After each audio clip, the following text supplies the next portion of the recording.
哈喽，大家好，我是放羊蛙。今天我们这边下了一天的雪，特别冷。去市场花了69买了个羊架子。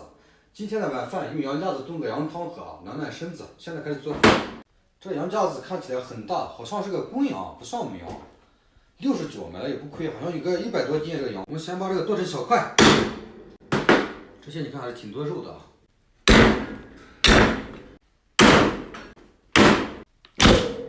用水泡上2个小时。泡好的羊架子，冷水下锅，锅开打去浮沫，大葱、白萝卜。重点来了，花椒、草果、生姜、白胡椒，一定要多放点花椒跟白胡椒，这样味道会更好。下入锅中啊，少放点盐。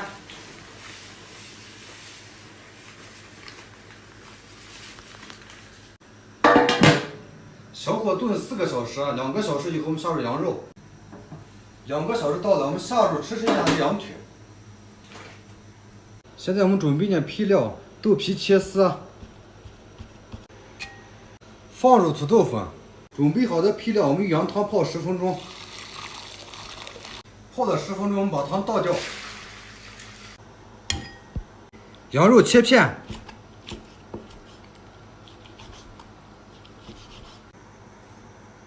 花椒、白胡椒、草果、姜粉、鸡精、味精，一勺辣椒油。羊架子熬了4个小时，汤都是雪白雪白的，看着都流口水。羊汤、香菜，兄弟们，羊肉汤做好了，闻着真香啊！一天没吃饭，就是为了喝这一碗羊汤。我们现在尝一下。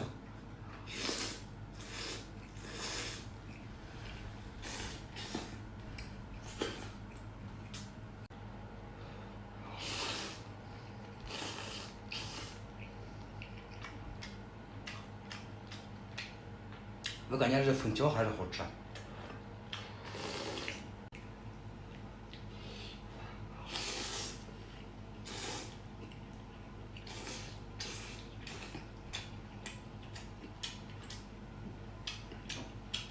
兄弟们，真香！有时间可以在家里做一下。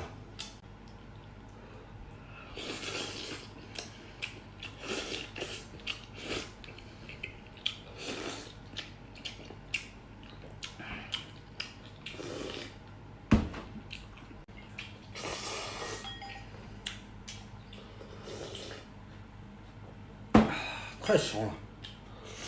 谢谢大家的观看，记得到我家来吃饭。